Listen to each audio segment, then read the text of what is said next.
The records are now open, and it's been a while. So welcome everyone to Akashic Answers with Emily. If you were watching this on replay on YouTube or Facebook or any other social media platform, special hellos to you. I'm Emily Harrison, founder, director here inside the Akashic Academy, and mentor to visionaries who are ready to tap into their superconscious mind so that they can extract genius level information from our Akashic record. Yes, that's right, the Akashic records. I love them. You guys know this. Hi, Cindy. Hi, Adele. Please say hello once you get here. I am coming to you live from StreamYard. So I believe in order to comment and to have your comment seen, what you want your comment seen, because we're going to dive into the Akash and pull downloads, transmissions, activations, wisdom, whatever is needed here in the collective, we have the chance to tap into together today.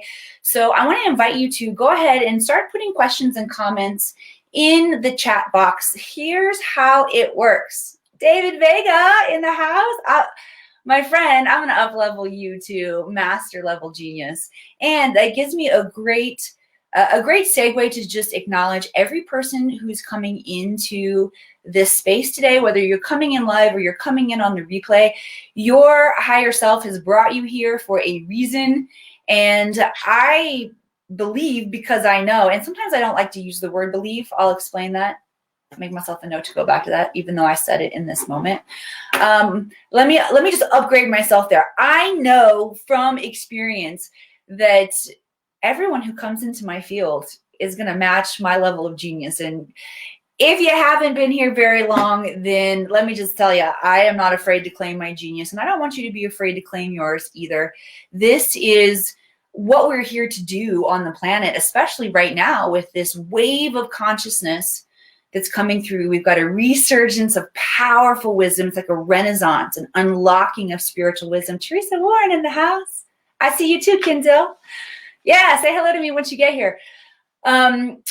Your soul has chosen to incarnate during this time so that you can remember your genius. And it means not only remembering in your mind, oh, shit, I am powerful and I have powerful wisdom to share here on the planet, but it's also about learning how to step into that wisdom and how we actually choose different things for our lives, which end up creating a different society. We have agreed to come here and do this, and it can seem daunting until you surrender to your higher calling, which as a wisdom keeper and a quantum thought leader, you are here to not only embody the wisdom, but to create experience for other people to have an up level of their consciousness as well. It takes all of us stepping back into our roles as divine leaders to affect the change that we want to see here on the planet. And it's really not that hard, even though we feel like there is global chaos happening right now. Every single bit of it gets transmuted on our microcosm. Mine, yours, Kim's, Nirma's. I see you all in here. I want to say hi, give you a shout out. Nirma says, the last time I've had difficulty grounding myself, I need a little bit of help. Does the Akashic Record have some help for me? All right, let's just dive right in. Okay, so I want to give you all first a little background, if you are new here, what the Akashic Records are. The Akashic Record, or records, you can hear it pronounced both singular and plural, are the realm of consciousness that holds all information. So this is basically this giant etheric library of light. Light is a recording device that records everything from our past, our present, all possible futures. So we can tap into the future as well and look into future timelines to the Akash. Every single thing is recorded, and it's recorded from a neutral perspective, meaning from the perspective of the God mind, the superconscious mind, which vibrates to the frequency of unconditional love and zero judgment. So there's a lot of different insights, downloads, informations, perspectives that we can see ourselves in life through the lens of this higher perspective when we learn how to tap into it. And learning how to tap into it requires grounding. It requires, there's some special components that you need to tap into the field, but everybody has the ability to tap in. If you're here, you have definitely tapped into your Akashic record before. So let's talk about the importance of grounding. First of all, what the guides are coming through, and Norma, thank you for bringing this forward. I'm just going to take the comment down. What the guides are bringing through is to describe grounding in a way that they want you guys to think about grounding here today. Hi, Kathy and Julie. They want to talk about grounding as feeling yourself totally connected to the earth plane and feeling safe as you're connected to the earth plane. Okay, so, and now they're bringing my awareness to the root chakra. I want to talk about the root chakra a little bit. So you have lots of amazing chakras in your body, and even outside of your body, in your energetic field. Your chakras are wheels of energy, spinning wheels and vortexes of energy, and they govern different aspects of your life. So your root chakra that's located at the base of the spine, it's red in color. It's actually about the size of an orange. Think of like a good, healthy orange. About the size of my fist, maybe. And it's red in color, and our root chakra governs our safety and security here on the planet. So when the root chakra is nice and balanced, we can feel emotional, physical, financial safety here on the planet. Okay. The guides are also talking about abundance. We live in a system that is inherently abundant, but when we don't feel safe in the system, we throw off our ability to tap into abundance. And so abundance is one of, it would be like how they're describing it to me now, the guides that want to speak to you all. The Akashic Records is a field of abundance. It's an abundance of knowledge, information, healing. Anything that we need can be tapped into through this realm of intelligence, and data, intelligence, information is truly the most valuable resource here on the planet. But a lot of us think of money as the most valuable resource. Okay, we think of, you might think of data, you might think of oil, you might think of other commodities that we have here on the planet. But most of us are stuck or have been previously stuck. Some of us are getting out of it. The matrix and the construct that keeps us, keeps our genius really suppressed, keeps us working in an old paradigm and timeline where you basically, it's like you have to pick your job based on how you want to give away your time or what you're going to show up and do on the planet. And most of the time what you're going to do for somebody else. But truly, when we tap into abundance and financial freedom and abundance of our genius, what happens is there begins to be a fundamental shift in society where rather than working for other people, we want to create our own jobs and work for ourselves, and then create out of our genius how we can show up and serve the planet. And most of us don't feel really safe doing that yet. Trust me, it's the way to go, though. It's the way that we're shifting. So back to being grounded. Being grounded means that you want to be full, whole, connected, and feel completely safe here on the planet. The reason a lot of times we can get ungrounded is because we don't feel safe here. And for probably the mass majority of those of you who are here watching live and on the replay, you probably feel more comfortable existing, you're having your consciousness exist in the higher chakras, because the higher chakras are what keep us connected more to the divine realm. And we need them all working properly in order to be able to fully show up and to be fully expressed. But if we're not comfortable in our physical bodies, we're not comfortable in feeling safe here on the planet, then we can't use this amazing piece of technology. I'm touching myself all over my human body, your human body. The human specimen, the human genome is one of the most profound manifestors, creators, beings of intelligence in the entire galaxy. Yet we're still waking up to being able to express in our highest octave, because there is so much fear and there's so much ungroundedness here on the planet. We're not fully expressing in our creatorship in its highest octave. We're participating in creatorship, and we're creating more negativity, more density with our thoughts, with our mind, the thoughts, that is the mind, with our emotions and with our actions. Craig says the higher chakras control the lower ones. I've never really thought about it like that. But they are nothing without the lower. I feel Spirit is bringing into my field right now, just to give a quick recap for you on the chakras, the 7 main chakras that run up and down the spine. So the root chakra is at the base of your spine, red in color, governs safety, security here on the planet, like we talked about. If you move up into the womb area, reproductive area, for man, you could imagine your womb area, okay, lower belly. This is the sacral chakra. This is where our creativity, our life force energy, our sexuality all comes from, this particular center of our body. This is also where we store negative emotions. Oh, baby, storing shame and guilt and frustration. That happens get stuck in the lower chakra, and it prevents our full expression of our creativity and our genius. Move up into the solar plexus. It's about 2 inches above the belly button. That's your inner sun, yellow in color radiating out. You go up to the heart. Okay, so the lower 3 chakras govern our actual physical and emotional, mental experience here on the planet. Then you move up into the heart. The heart is the bridge, the gateway. Cultivate compassion in your heart and your life will completely change. Then the heart's that bridge that moves up into the upper chakras, your throat. Throat actually has a physical location in the body, the chakra. It is the thyroid gland. Yes. You guys are saying yes. This one is a cobalt blue in color. And this is one of your main chakras for manifestation, because we use our voice to speak.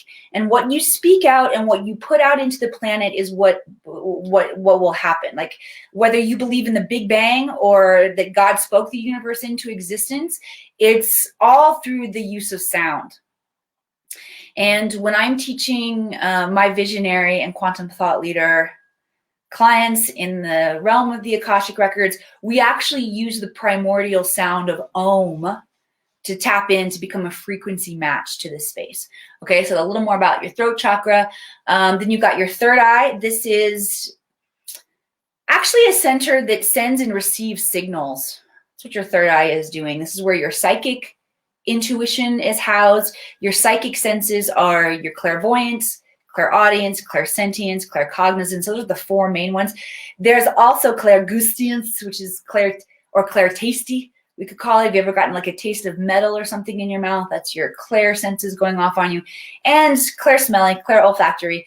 A lot of times we can get whiffs, fragrances. A lot of times this is of our ancestors who have passed. Oh, but you want to know a cool one around clair smelly, clair olfactory? This is also a way that we can tap into extraterrestrial intelligence, I found. So a couple times ago that I was on Mount Shasta, which you all know is a very sacred place, a location that I not only go for my own spiritual expansion, but I also take my people and my tribe into Mount Shasta. One of the reasons I haven't been as present here on Facebook is because over Lionsgate, we went 17 people and the Mitchell Hedges Crystal Skull into Mount Shasta for incredible visionary and healing the planet and healing ourselves work. Oh, just phenomenal.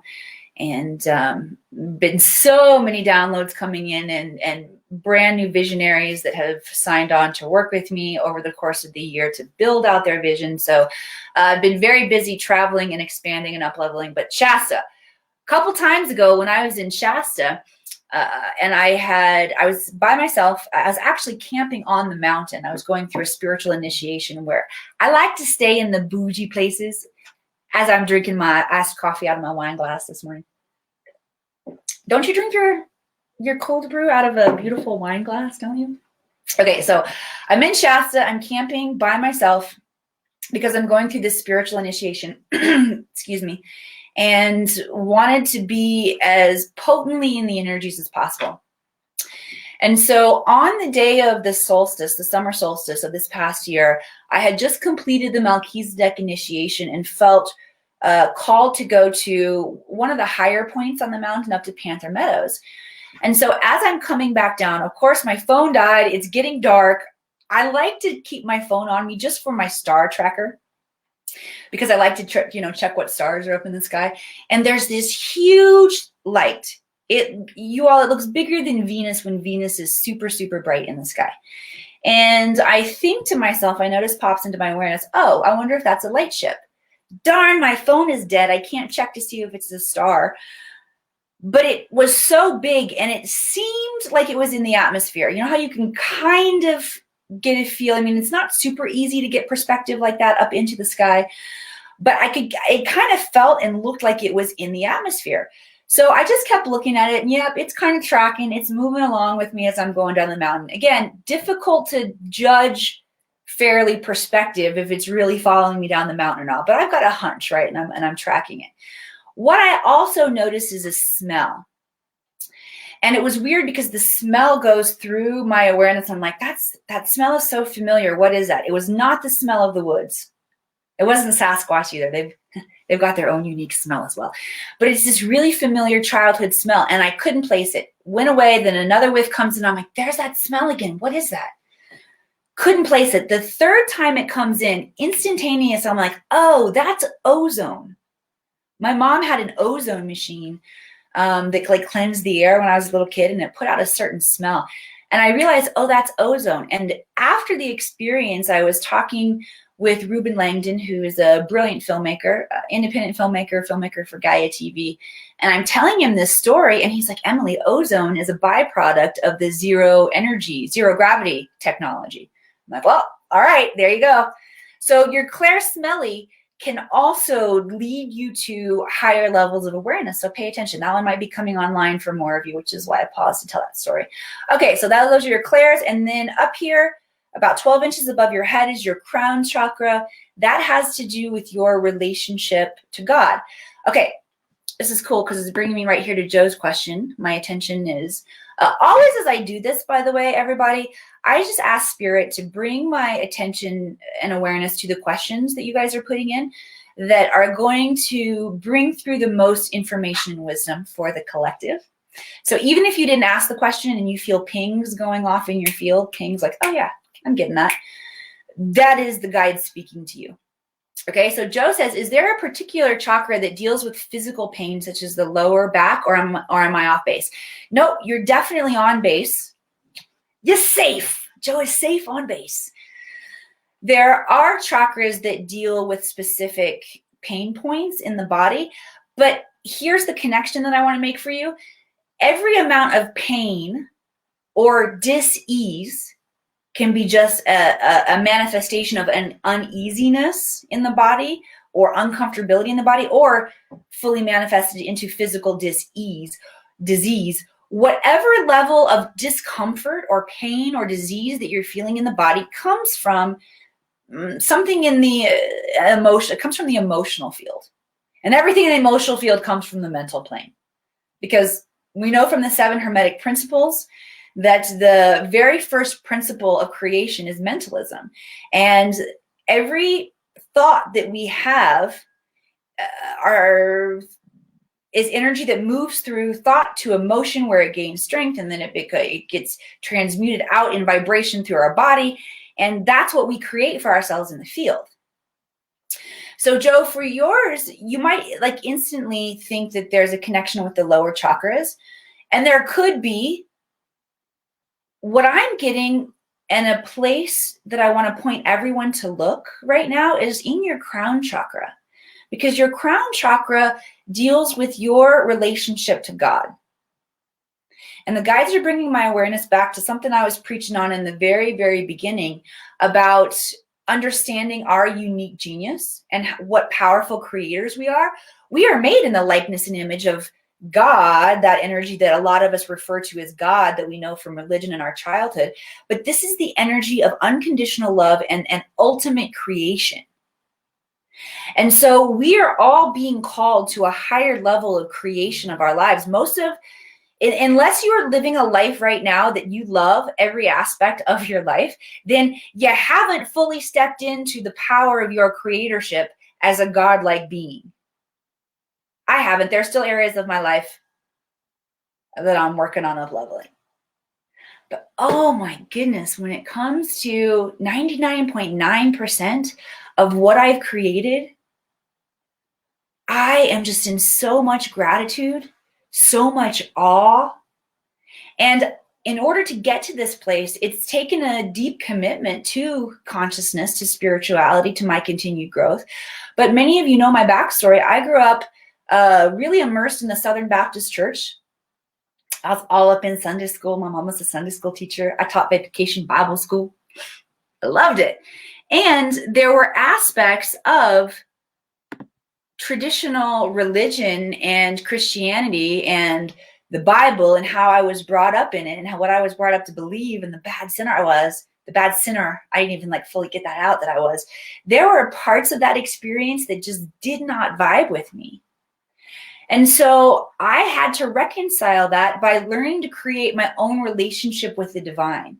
And that's housed in the crown chakra. And once you reconcile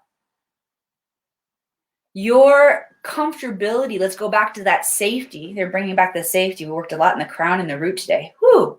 Yep. And now I'm acknowledging those two centers. I'm getting a little bit dizzy. It's a confirmation that we're working in the right spaces today. Okay. But you must reconcile your relationship with the God consciousness. And what's coming through right now is it goes back to the simple belief that the universe or the God energy is conspiring for your greatness. I believe that we always have challenges. It's just the octave through which those challenges show up, or the karma. It's like we cycle back through a lot of the same karma or unlearned lessons over and over again until we finally get them. I think what happens when we begin to reconcile our relationship with the God energy, our challenges actually become lighter in nature. They're easier to manage. We understand them. We can disassociate and observe them. We can move through them very fluidly and have the choice to create something new without all of the shit having to blow up in our face. If you're still experiencing that kind of growth curve where shit blows up in your face to get your attention, try reconnecting with source, with the God energy, with your relationship with God and consciousness. Because what happens is then you begin to call more light into your field, more love, more compassion, more acceptance. And when you do this, the lens that you view your challenges, that you view other people, that you view your triggers from really begins to shift and change. You get more perspective. Again, this is, I talk about the relationship with God being what the crown chakra governs. Another way to say that is this is where the information and the downloads flow in. And if you've disconnected yourself from the God energy or source energy, or it feels uncomfortable for something that for some reason that you haven't gone in and changed the memory or program around, then you're not going to be able to fully receive all the wisdom, the information, the downloads that are coming in for you. And that will begin to present as pain in your body. So when I think about back pain, I think about the stability. I mean, the spine is like the main piece of stability that we have in our skeletal structure. So Joe, I would encourage you and anybody else who this is resonating with, and if this is resonating, send me some hearts across the screen, will you? Take a look at your connection to source, how fully you're expressing your creatorship. And if there are fundamental places in your life where you are not expressing your creatorship. And I think the back pain is here to get your attention, to invite you into an up level. All right, that was a great question. Let's see. There was another one in here that I wanted to grab. Oh, cool. Jamie says the God energy one I'm talking about is in a video she was just rewatching. Awesome confirmation. We always love that. Let's see. Okay, so yes, Tracy had a question. This is Tracy Hoover. When your guides and the divine remove you from the twin flame union journey since they aren't healing, is that permanent or temporary unless they wake up? Oh, that's a fun question. Okay, so let's talk about the twin flame energy. For me, there are three main types of relationships, or it's I'll just call them relationship styles, labels, patterns. I'm using loose language. Of course, we don't like labels. Just go with me here, okay? The 3 categories of relationships that I feel coming through right now that want to be illuminated and expressed are soulmate relationships, karmic relationships, and twin flame relationships. So first of all, let's talk about soulmate relationships. Soulmate relationships are relationships that you have contracted to and made outside of your embodiment in your incarnation.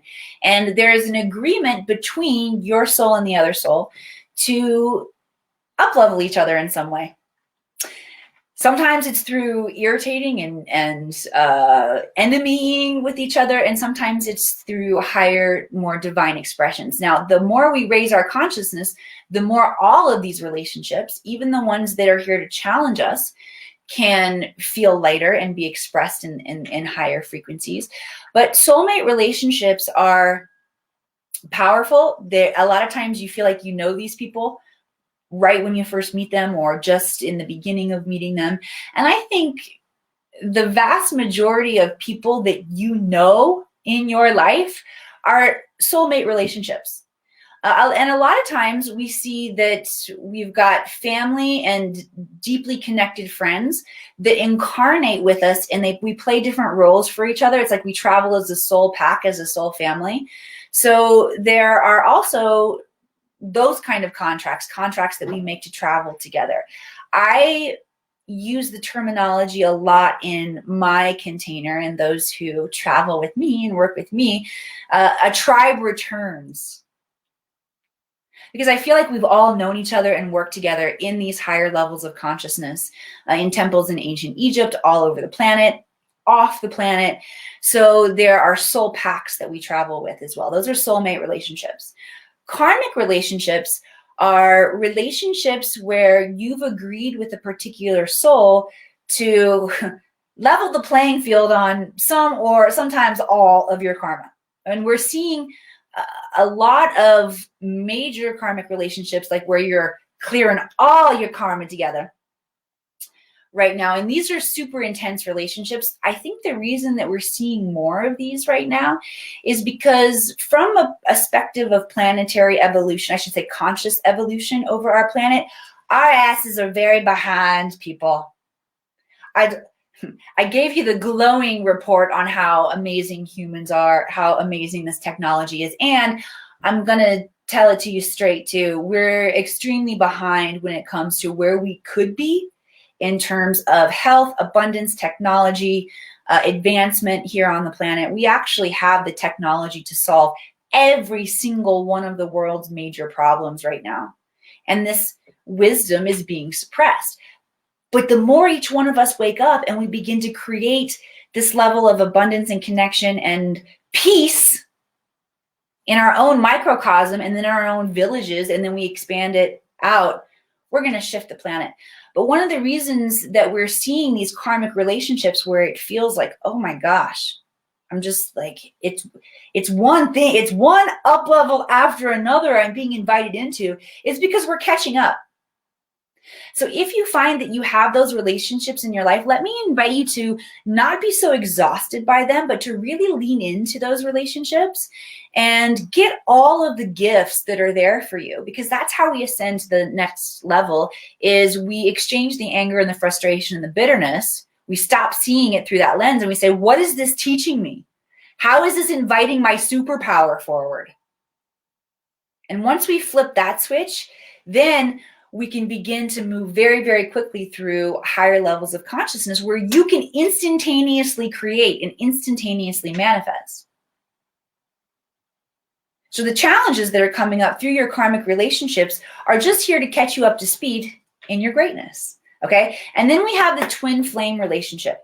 A twin flame relationship looks like an embodiment of the masculine and feminine energy that come together for the specific purpose of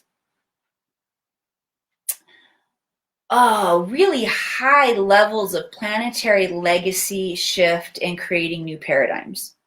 Okay, these twin flame relationships are tough relationships to be in.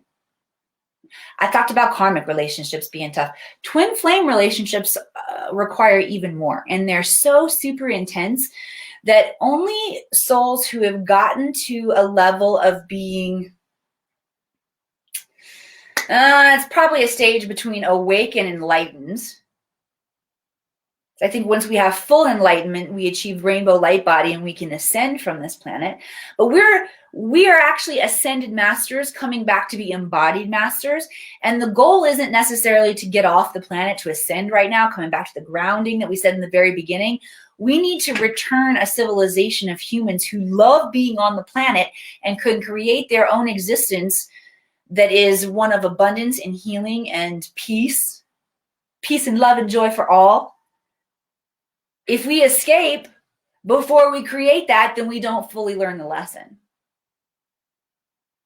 So only those individuals who have done an extreme amount of work in terms of their waking up and their embodiment of their mastery, do I personally feel, and you're welcome to disagree with me all you want on this one, but I don't feel like a lot of us are really ready for soulmate relationships. And that's part of what the question was that Tracy was talking about. If your divine partner hasn't done the work yet, and the twin mate relationship has been put on pause, is that temporary or is that permanent? I don't know. We're seeing it unfold right now as the energies are changing and shifting based on how we're showing up and how our divine partners are showing up. It's like we're constantly creating our future, and that one feels like, outcome unknown to me. But here's what's dropping in that I think is really potent, and that is if you are not currently expressing in a soul twin flame relationship, okay, meaning 100% that both you and your partner are in this highest level of mastery, committed to the mastery of yourselves and a very specific goal of how you're shifting humanity into the highest and best timeline, then you're being invited to participate with this twin flame relationship within yourself and to balance your personal masculine and feminine energy. Because when we exist in that balance of our masculine and feminine energy, that is also a big up level of consciousness. It means that we can allow the intuition to really lead rather than allowing our logic to lead and the intuition's trailing here behind. We need these to be in harmony. But truly, it's the intuition of the divine feminine that calls in the vision, and the divine masculine energy or that logic energy brings in the action or puts that essence into form. And it's not that the divine feminine is more powerful. It goes first in kind of that yin yang relationship of masculine and feminine energy. I want to do a really cool, quick little activation with you all around masculine and feminine energy, and it's super easy. You just put both hands together, put them in prayer pose, and have the thumb there on your heart chakra. Slight bit of pressure between the hands, because what that will do is it will invite the left and the right hemisphere of the brain to begin working in more harmony and balance. And let's just take 3 nice deep breaths here with the intention of balancing our masculine and feminine energy.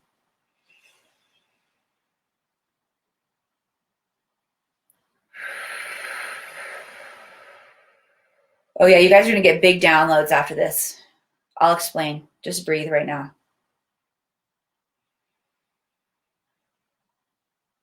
Feel your energy shifting so dynamically. Holy cow. I can feel the energy of the group shifting, moving into a state of harmony and balance.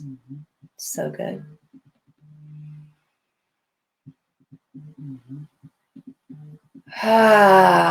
Vocalize that last exhale.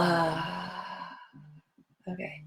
So if you've just hopped on and you've joined us, what we just did there was a little activation to balance the left and right hemispheres of our brain, the masculine and feminine energy. I'm feeling so much come in. Okay, so here's what the guides are saying. From this state of peace, there's a download, there's insight that wants to come in from your Akash. Specifically regarding your soul purpose here on the planet. Actually, I'm going to say mission rather than purpose, because your purpose is just to be happy. But your mission is legacy that you're here to leave, how you get to leave the planet better than you found it. And I want that to drop in for you now. This is the invitation forward of the divine feminine, the intuitive nature. When we turn and look inward, we invite the magic of the divine feminine because she finds revelation in our inner wisdom when we pause and go inward. So let that just come through your intuition, your mission here on the planet. And now I want you to receive an action step, an energy in the masculine. What's one action step you need to take to move into frequency match? So the guides are saying to move into a frequency match with this mission. Write it down. If you want to share in the comments, please do. I would love to witness you witness. Whew. We'll make your journey happen 10 times faster. Witness is so cool. Magical energy. But at least write this down for yourself, okay? Your soul purpose as it's revealing itself to you in these now moments. And what's the one action step you can take? Woo, yeah, that was good. Okay, so let's dive in and grab another question here. Tracy, yes, has flipped a huge switch for me.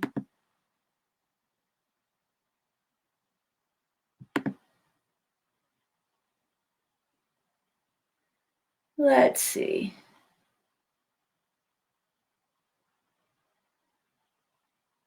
Oh, I like this question. Okay, type some more questions in. I'm going to take a few more questions. I say a few, maybe one. Ames Archer, I see you. Alberto, I see you. Kathy, hello, hello. Okay.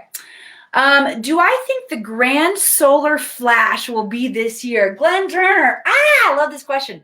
No freaking clue. I wonder if we've already experienced part of it, actually, Glenn. I have some hunches that have dropped in around actually coronavirus and corona. Think of corona. Remember when it was so-called corona? Now it's called COVID-19. Corona, son. Here's what I think. I don't know if it was the grand, big separation. Okay, I like this topic. Let me back up just a second. Let's talk about the grand solar flash. Let's give everybody context so we're all on the same page, or the event coming. I shared with you that I grew up deeply immersed in the church, and there was the talk of the second coming of Christ. Okay. I have some theories about what this means to me and how I've already seen it happening and being actualized on our planet. And I think there's more than one interpretation. There's always more than one level of truth. And a lot of this wisdom and information and syncs that we make, they come up in a way that's meaningful to us, and they have a macrocosmic meaning on the planet as well. Okay, so first I want to talk about the return of Christ. I was brought up in the Southern Baptist Church to believe that this looked like the sky opening and the trumpets call, and Jesus comes back down from the clouds. And if you're saved, if you've accepted Jesus in your heart as your Lord and Savior, see, I told you I went to church, y'all. Then you get to, I don't know, get on the cloud or the starship. Christians don't really like to associate like the clouds and the angels with extraterrestrials and starships so much. I've kind of bridged that gap myself.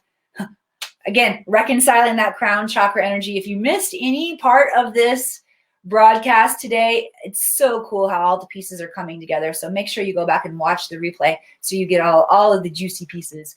But the second coming is Jesus comes back and returns, and we get to all board his cloud or chariot or starship or whatever it is. All of us saved. Can't be too rebellious. You got to be saved. I might have changed the rules on that one for myself a little bit too. And then you get to go up and ascend into heaven. And then there's 1,000 years of trial and tribulation here on the planet that, oh man, I saw some scary movies in church too about what that looked like. Don't want to be experiencing that. And then there's the second coming, where the kingdom of God and Jesus is established back here on the planet. Here's what I think all that means. First of all, Jesus, Yeshua, this name Christ, it comes from the Latin Christioso, which has scientific connection to all 12 strands of DNA being turned on. Okay? Back in the day of Jeshua, Jesus, Yeshua, that was a combination. That's like Benifer, okay? Back in the day of Yeshua, and this extended on our planet even into the time of ancient Egypt, but magic and science were considered the same thing. So this idea of quantum energy and all of the cool things that Jesus, Yeshua, could do, because all 12 strands of his DNA were turned on, like walking on the water and multiplying the loaves and teleporting even, he could do this because all 12 strands of his DNA were illuminated and working. So while it looks very, whoa, that's magic to us, there's science behind it. And it's just our modern day society that has disconnected science, religion, the quantum. But we're starting to weave all those pieces back together, right? But one of the reasons that Jesus could do, or I should say the one reason Jesus could do all the stuff that he could do is because he was a embodied master, meaning all 12 strands of his DNA were turned on. So scientists know what 2 of our 12 strands of DNA do, and they consider the other strands of DNA junk DNA. However, those other 10 strands of subdimensional DNA are directly connected to our subdimensional experience of reality. It's like your quantum DNA. And so when that turns back on, you have all of these really cool gifts and abilities.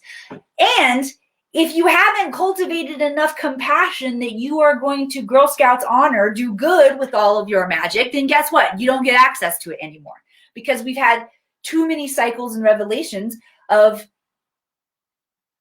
I was going to say the F word, effing ourselves up, because we've used the knowledge in ways to gain control and to repress others. So that doesn't cut it anymore. You have to cultivate a very high level of self-love and compassion. And when you truly love yourself, you will truly love others around you, and you will exist in a state of peace, not able to do harm in any way, shape, or form to yourself or others. We're not quite there yet, but we're working on it. We're getting there. So I believe the second coming of Christ looks like, as a collective, we cultivate this ability to turn on all 12 strands of our DNA. And I truly believe that compassion is the next major piece that we need. Otherwise, we don't get trusted with the goods. It's that simple. Your higher self is not going to trust you with the goods either. It's not some outside force. You are the God energy incarnate. And as soon as you're ready to turn it back on, you get to turn it back on. Okay, so that's what I think about the second coming. The solar flash. There are predictions, and it could go along with that biblical interpretation, but we see predictions throughout all different cultures, modern day included, as well as ancient cultures, about the time when the separation of dimensions happens. And it's like there's 2 earths. The earth separates into 2, where there's an earth that continues to exist in the 3D or the lower vibrational frequencies, the densities where we can easily be manipulated. And then there's the higher expression of the earth plane that exists in 5D and higher, where we're all at that place of peace, love, and joy. We're using our gifts to support and expand each other and the planet. We tap into higher levels of technology and medicine. And we all get to live in the fairy tale kind of world. Okay? So whether this solar flash looks like some big grand like flash of light that we experience, which is how it's described a lot of times, or it happens more subtly, we'll find out. It's a coming. I think that we've already had precursors, and or coronavirus might even be more tied into this than I'm even giving it full credit for right now. But coronavirus or COVID-19 actually collapsed collectively timelines that weren't serving us. Yes, there's a lot of polarity and negative conspiracies around this man-made virus. Is it even real? Is all what we're getting pumped through the media right now through fear, is it even real? Let me tell you the highest expression of what happened. What happened when we all went into quarantine and we were all forced to shut down how we were normally functioning, and then all of a sudden you have this incredible spaciousness of time, probably a lot of irritation came up in that spaciousness, but also what came up was a huge opportunity to deal with what was coming up in your field.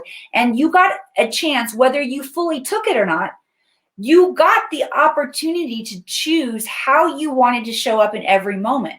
And for a lot of us, it meant just not going to work or to school or functioning in the 3D life or the matrix that we've all been blocked up in.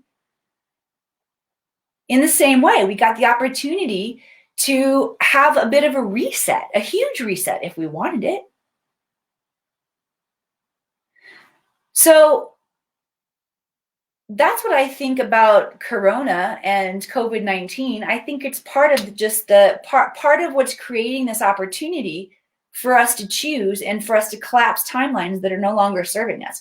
Every single thing that happens in our life, in our field, that feels like a challenge, there's a higher expression to it. There's a lesson, there's a gateway, there's a wormhole, a portal that can up-level us into a higher dimension. So we're never truly oppressed. We are sovereign beings through and through. And it's our ability to tell the story to ourselves, which is perspective.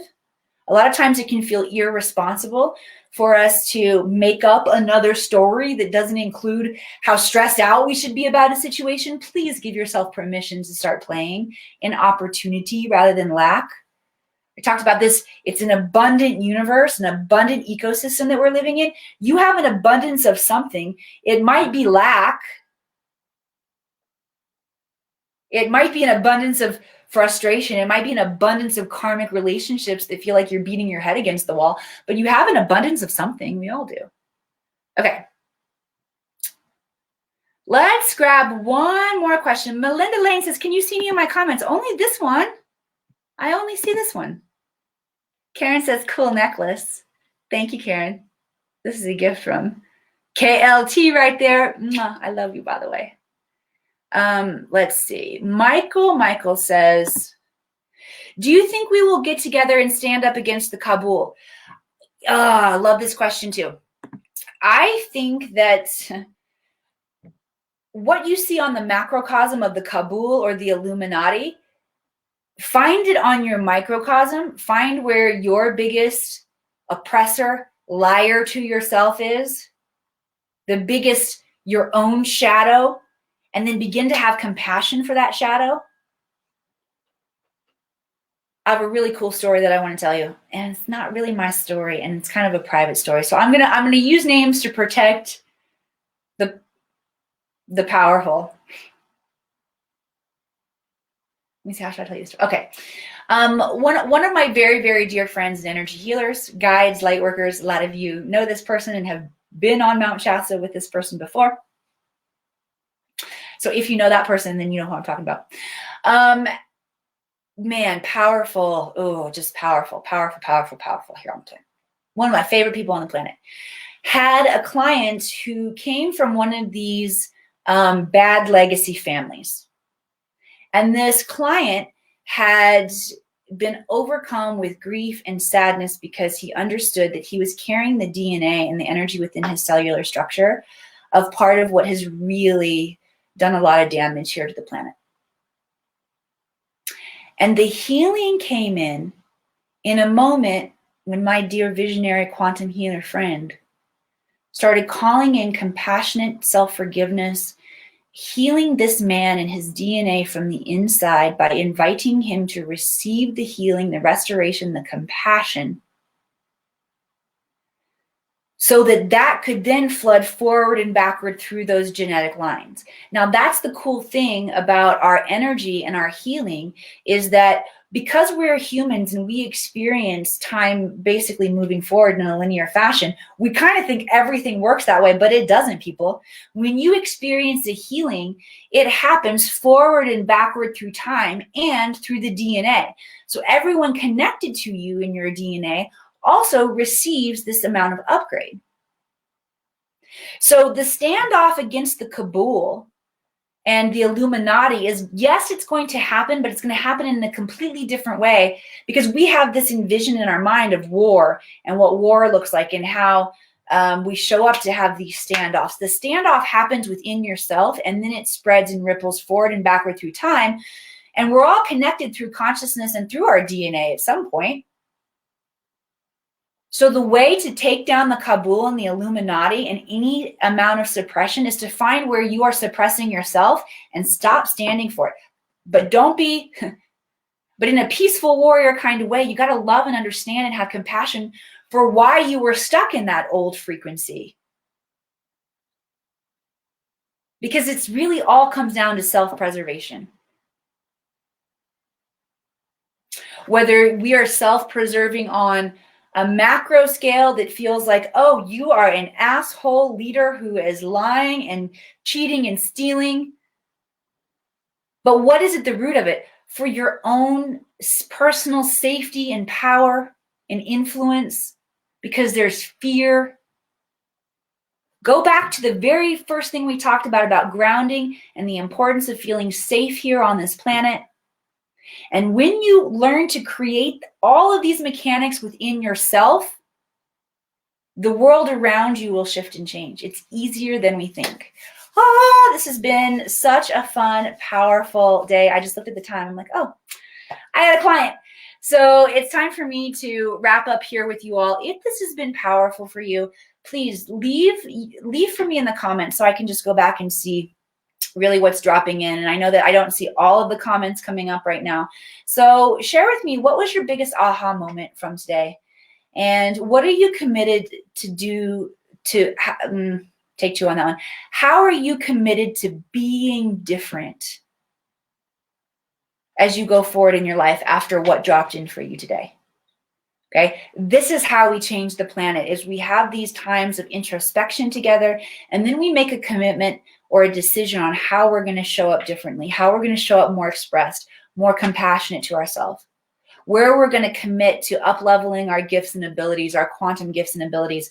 Maybe you've fallen off of your meditation practice. Maybe you know that it's time for you to dive in with spiritual mentorship and to begin to create pilgrimage in your life so that you can advance. Whatever it is, make a commitment to an action step that returns you to a state of leadership in your life on the planet, because we need you.